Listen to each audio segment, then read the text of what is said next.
Good evening, Peter. Good evening. Okay, my first question for you. What is your full name? Well, I have a long full name. Okay. It's Joseph Philip Peter Julian de Almeida. Okay. But obviously I go as Peter de Almeida. My father was a very strong Catholic. So he gave me the name of 4 saints to look after me. Not 1, 4. Okay. And Peter, you're running a huge business at the moment. And I would like to know, what is your education qualifications? Well, I don't have a degree. Okay. I didn't go to a business school.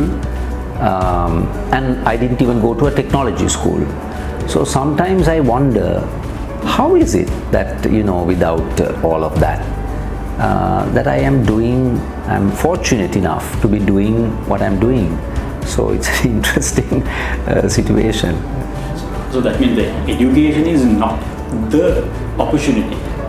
What kind of education? That's the point. Education is important. Okay. But you can educate yourself.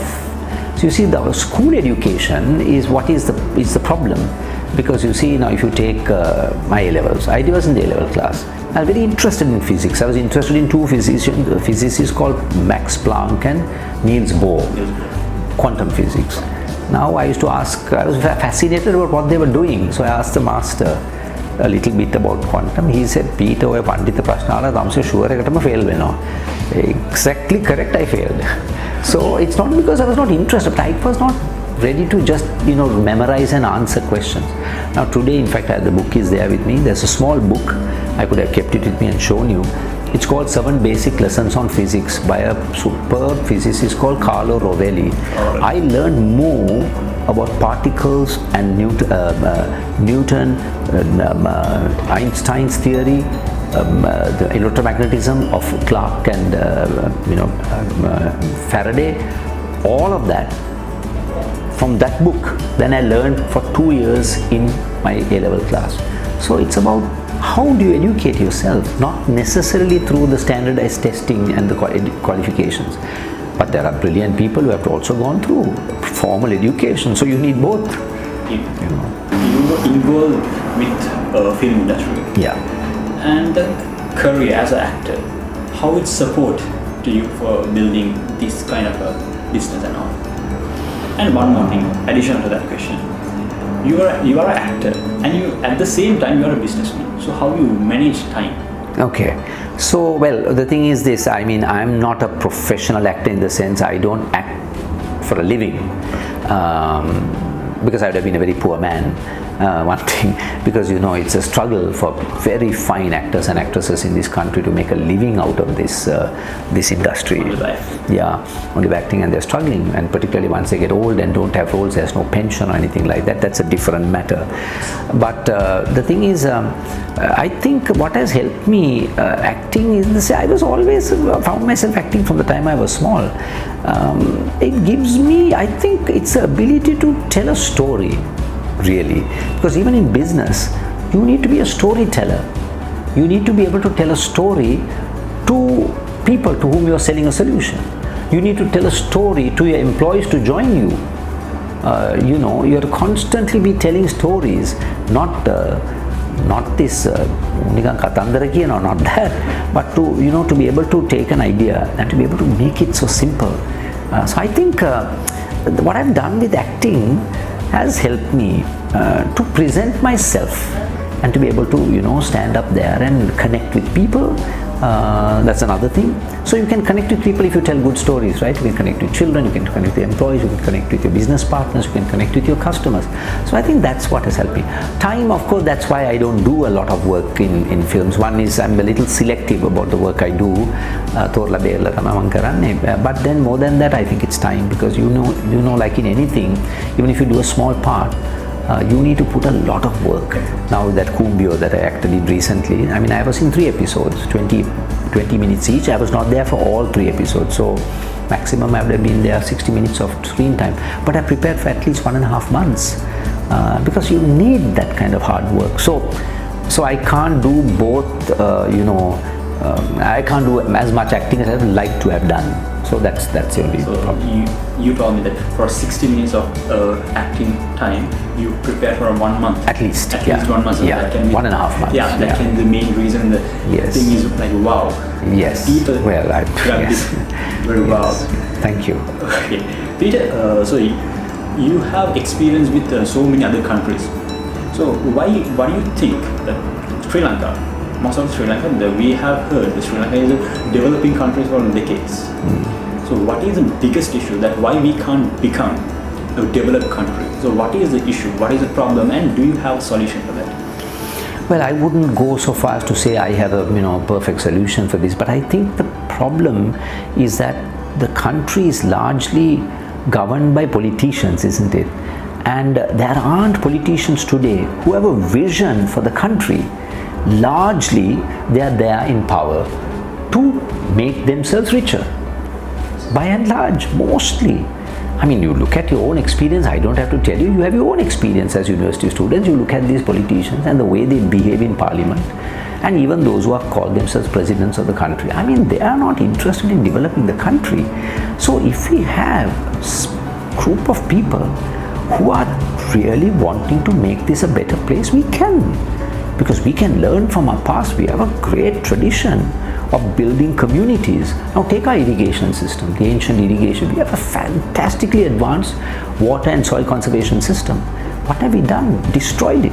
We have Ayurveda for medicine. Completely let go, and now we depend on big pharma. And we have diabetes, high blood pressure and sugar. And what do? We take statin for cholesterol, we take metformin for sugar, but other countries are adopting these alternate medicines and they are advancing. So I'm saying it's sheer lack of political will, and the mistake that people do, we leave it to politicians to determine the future of this country. That is foolish. And unless there's a dramatic change, I don't think we are going to go very far. Peter, you are a former active member of trade unions. So what do you think about current political situation in Sri Lanka? Like I was saying a little just before this, I mean, look at the state of our governance. Corruption and political opportunism. I mean, look at the way people shift from one party to another. Those days, whether they were right or wrong, you agreed or not, certain parties had certain fundamental positions on the economy. What kind of economic system should we have, and so on. But today, all the parties are following what? It's not even capitalism that we are following. If you're a capitalist, that's okay. I mean, I don't agree with it, I'll fight against it, but at least you are there to develop the country on a capitalist foundation. And there could be fallout and we fight against it, that's a different matter. But today, this is not even a capitalist government or a capitalist system. It's a crony system where you are there, just corruption and political opportunism. So that is the situation today. So, and corruption, the scale of corruption, you saw recently what happened. The entire parliamentary system broke down. And then what happened? Then people realized, no, we can't. We must get onto the streets and form movements to protect democracy. And that's why, we were able to come out of that situation. So the political situation is quite hopeless. And that is why I believe that we should all be part of some movements to protect the environment, movements for women's rights, movement for workers' rights, movement for fishermen, and movement for, even for democracy. So my view is that unless people mobilize and become part of movements, and if you leave it entirely to politicians, like I said just a while ago, I don't think we can see a bright and a bright future for this country and for our people. Peter, if I propose that the people in Sri Lanka, they are not conscious about politics, you agree? You're right, because that's the point. You see, there has to be a consciousness of the larger issues, and that's why in all of my discussions I talk about this. I said, what's the point in building our own career and being selfish and only thinking about our children and our family and how many cars I have, how many houses I have. Look at the many issues that the country faces. I talk about this problem of kidney disease in most of my talks, and education and environment. I mean, surely, if you are conscious, I think we can, very young people can come in. Now, today, this morning, I saw some people, when I was coming in the car, a bunch of people, maybe from the community, sweeping the road. Now, recently you saw people are going and, busting posters, right, and cleaning up.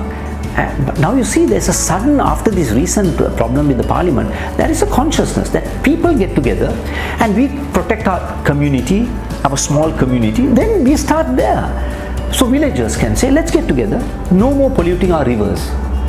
It will be a dramatic change. And I was fascinated this morning. I was coming through the Narayanpeta flats and about 6 or 7 people sweeping the road, collecting others. So if you create civic consciousness, starting the own communities, the area we live, I think we'll have we can make a dramatic change. Peter, you involved with the technology. So today's technology is changing rapidly, very fast. But our education system is not changing that fast. So how can the young people move with this fast change in technology? That is a challenge. That is a challenge, because this education system was designed by the British to supply workforce for the industrial age. Yes. But today we have come to a different age, which is where the world is being shaped largely by automation, data analytics, machine learning and all of that. That's one aspect. There's also technology, biotechnology, all kinds of emerging technologies. Now our curriculum is not geared to provide people for the future. Even from a pure engineering technology point of view, the way we teach it is all wrong. Now if you take sciences, they teach chemistry separately, physics separately, maths separately, and you can't see the interconnection of these technologies. For example, if you taught children saying, okay, today we are going to talk about all the sciences involved in environment protection, it becomes fascinating. So in protecting the environment, there's geography, there's biology, there is climate change, there is physics, all kinds of things. Then you begin to see all the sciences come together to address the bigger issues of the planet and the people. So you're absolutely right. The education system lags behind, and there are 2 other factors that I'll come to later about creativity and imagination. I think that is what we need to also teach. So 2 parts to this. One, the way we teach even the sciences is wrong, because it's siloed. It does not see the connections between these to address emerging issues. And secondly, we are not teaching our children to be curious and to have imagination. Without these 2, we can't prepare for an uncertain future. So you're absolutely right. Sadly, the education system, look at our Shishakti. Children are trained from the time they are 5 years old, classes, and they make them machines. And you've seen the people who win the awards, they look like this. When you take a photograph, first, second, third, no joy in their life, no imagination, no creativity. So you're absolutely right. The education system needs to be overhauled. But who is going to teach these subjects? Now I was reading for an article, 2 out of the 17 universities have a bachelor in education, right? Then the National College of Education produces 3,500 diploma teachers a year. Country needs 8,000 teachers. So 153 come from the 2 universities that teach Bachelor of Education, 3,500 come from the National College of Education. So there's a huge mismatch, So are we producing teachers, enough teachers, and are we producing teachers with the right quality and the right skills to impart that kind of knowledge on our children? Huge problem. And the government spends 2% on education. All the governments said they'll spend 6% on education. They have not spent it. Today, there's more money spent on defense, although the war ended 10 years ago, than on health and education combined. So unless we spend money and educate people with the skills for the future, you can imagine we will not have a future. About the data science and the AI in the future world, what will be its scope? It's frightening in a way. The people in Sri Lanka, they don't have a clue about it. Still they are not conscious about it. Yes, that is correct. One is, on the one hand, there is opportunity. By looking at data, you can do fabulous things to improve the lives of people, the quality and the lives of people. For example, medicine. I mean, if you have good data and deep analytics and machine learning and all of that, we can produce, much better healthcare, for example. So data can be useful. And even looking at data, distribution of water, distribution of, fertilizer, capacity to plan what should we grow where, So data can be used for the betterment of mankind. But automation, on the other hand, is a bit of a frightening prospect. Someone can argue, Peter, there was always automation. People were digging, making roads with the mammoth. So, yes, but the pace in which automation is now disrupting the world is a little tricky. And with artificial intelligence, where machines and robots are self-learning, so it's an uncertain and frightening future as far as I'm concerned. But in the short run, it will take away jobs. Now, currently we are doing a thing called robotic process automation. It can automate standard routine work that clerical people and all do, repetitive work. These robots can go and pick all these, completely automate. It can eliminate millions of jobs. So, yes, there is opportunity in artificial intelligence and all that to improve quality of life and to improve, production and all of that. But at the same time, with robotics and automation, there is also going to be massive disruption, and it's something that we need to give our mind to. What are the essential skills which the young people should develop in the 21st century? Okay, so IBM did a survey some years ago, about 3,000 executives, top executives from all over the world. Then a company called PricewaterhouseCoopers, they also did a study, Workforce of the Future, Competing Forces Shaping 2030, that was the title of the report. And they asked lots of top people, as we face an uncertain future, what are the qualities that you're looking for today? They didn't say MBA or PhD or degree or anything like that. They said essentially two things: creativity, problem solving. Now, these two skills are what we don't teach in school. Not only don't we not teach, we kill imagination and curiosity. Everybody is born with imagination. Einstein said imagination is more important than knowledge, because knowledge is limited to what we know. Imagination opens up the whole world. Now, what chance does a child have to imagine in a class? Do they get together and solve problems? No, they give them questions and they say answer. And you start to 20 questions means you have to get 20 right, then you're good. Less and less and less. So failing to know the answers is seen as a black mark. So how can you have a growth mindset? But if you turn it the other way and say we have 20 questions, if you get one right, you're great, you've cracked one problem. You see? So we have to have these two qualities in whatever we do. Now when we're hiring people, we have people who come with top degrees, first class, second, upper, but we are looking something more than that. We are looking at people, can they solve a problem? Are they creative? Are they imaginative? How do they look at issues? That's what we are missing. So to answer your questions, creativity, imagination, problem solving, these are the attributes that we must teach our children. Again, our education system and in our families. Now, as we, encourage children to play games, to find out, discover, they're losing that, aren't we? We had that, but yes, moment yes, yes. I asked that question for two reasons. One is, as undergraduates, the university people, after the university, some people going for a career, working for a company, and there are some other people they start their own something and going to be the entrepreneurs like you. So as you mentioned before, the MBAs can be a kind of outdated qualification. So how can a person that prove that he have these talents, he's a creative person, how can he prove it? Because MBAs, yes, if you have that paper qualification, that we can think, okay, he have this capacity. So rather having that, how can they prove it? Now, I didn't say that MBA is useless, just that the MBAs are now, look at kind of outdated. In the sense that everybody has an MBA now. That's the point, you see. So MBA is not those days you had an MBA because the MBA was limited.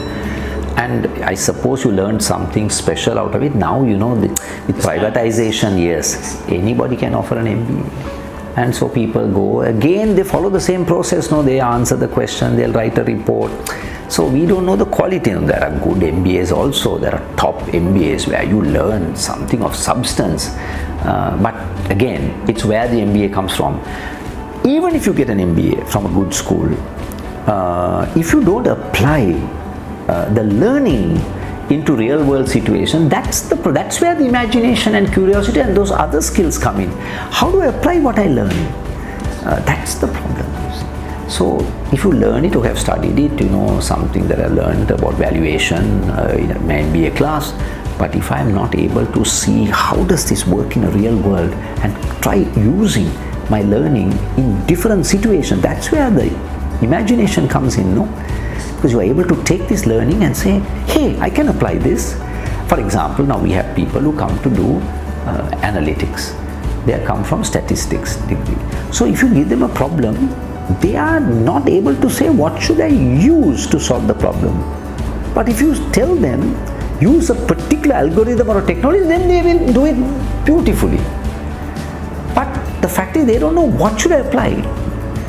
That's the missing ingredient. So the MBA in itself may not be a bad thing, but how are we applying? On the other hand, even without an MBA, if you have those essential qualities of curiosity, wanting to find out, there's a lot of stuff today, on the internet. I mean, if you're curious, you can find any damn thing.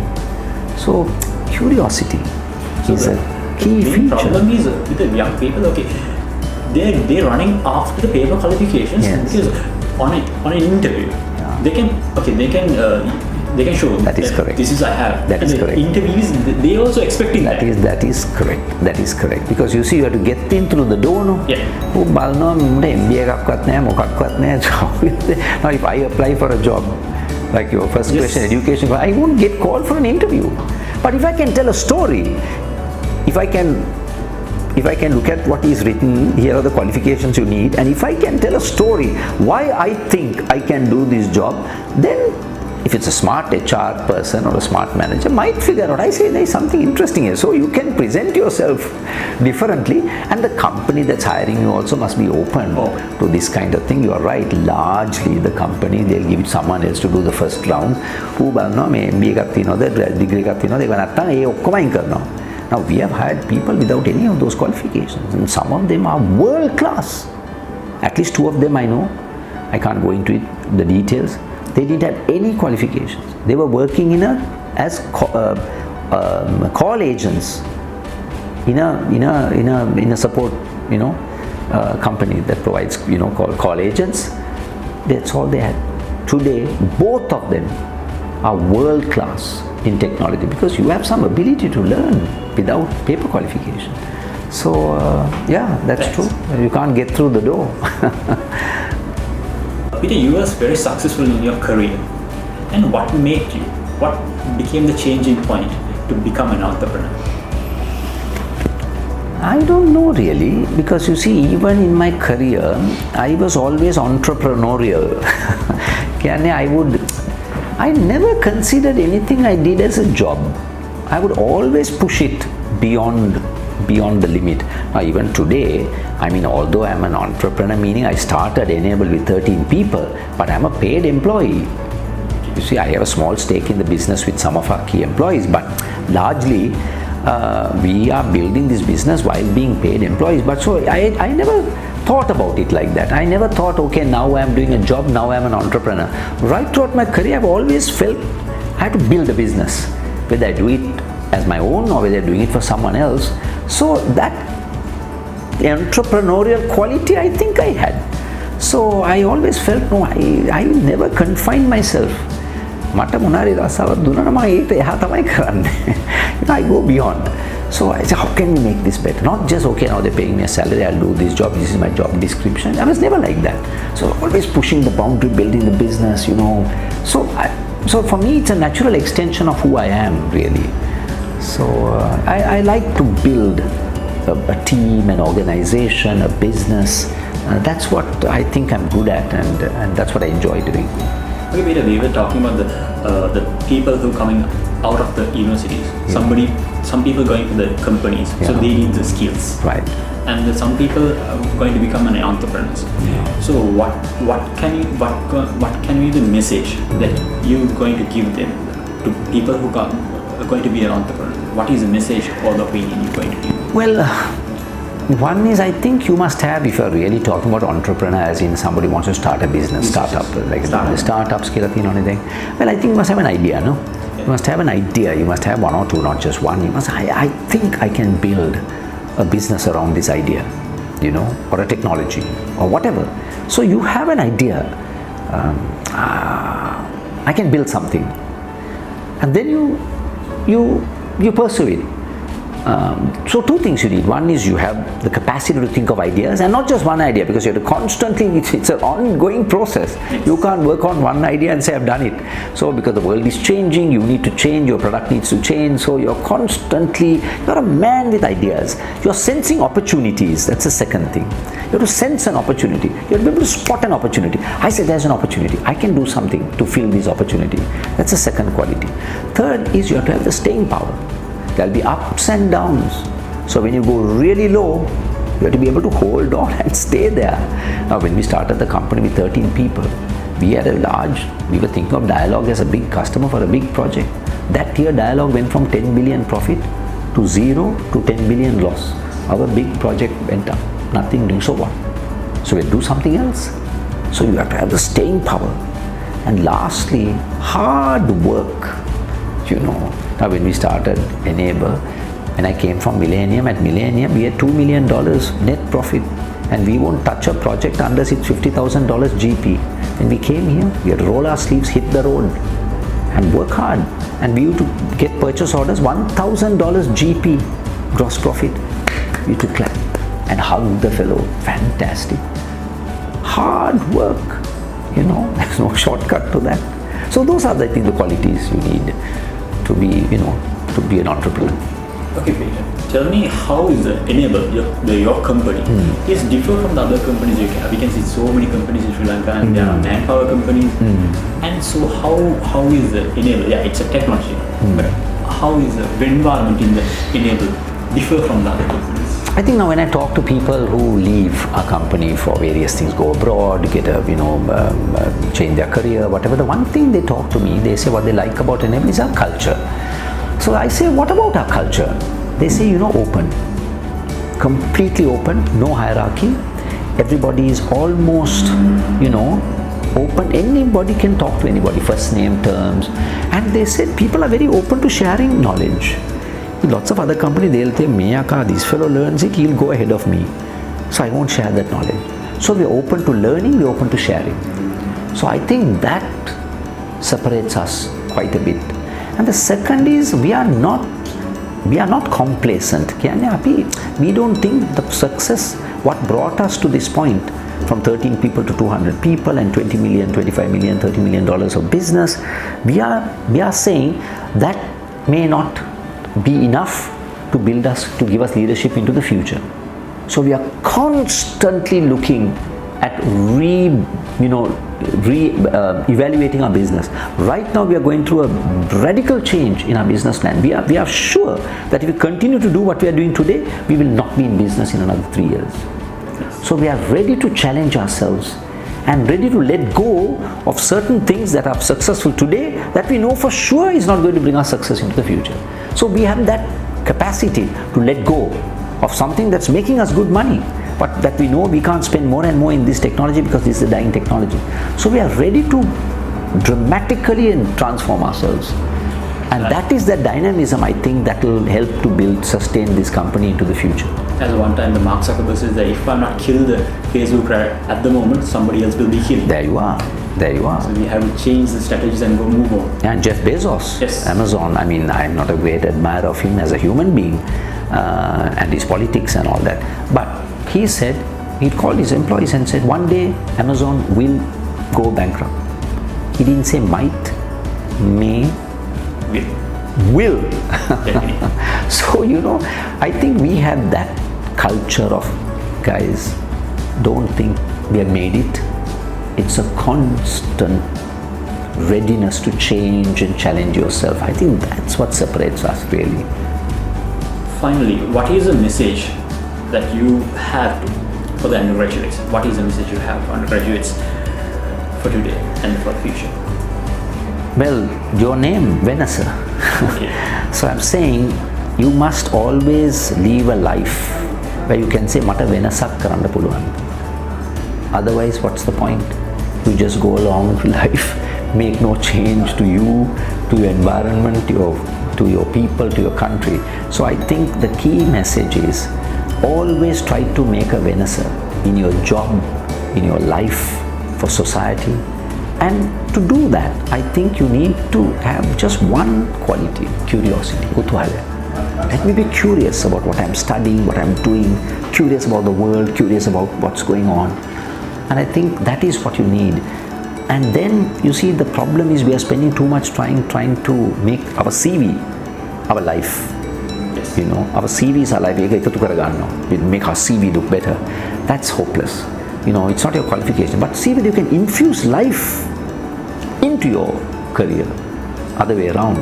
So I'm saying, with a sense of curiosity, with a little consciousness, infuse life into what you are doing and see whether you can make a Venasa for the people of this country and for the world at large. Okay, thank you, Peter. Today with Venasa Samaga, we had Peter the Almeida. He's an actor, he's a businessman, he's involved with various kind of latest technologies. And thank you again. Thank you very much. It was a pleasure. Thank you. Thank you. Okay.